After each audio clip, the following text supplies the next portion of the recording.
నాలో ఉన్న నీ రూపురేఖ ఎంతగా నన్ను ఎవ్వరు కమ్ముకోలేదు నీలా ఇలాగా.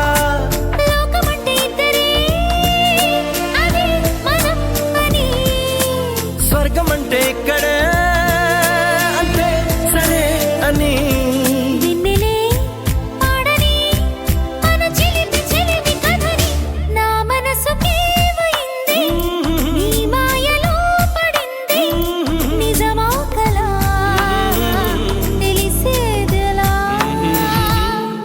మన ఇద్దరికి తెలియంది ఏదో జరిగే ఉంటుంది అందుకే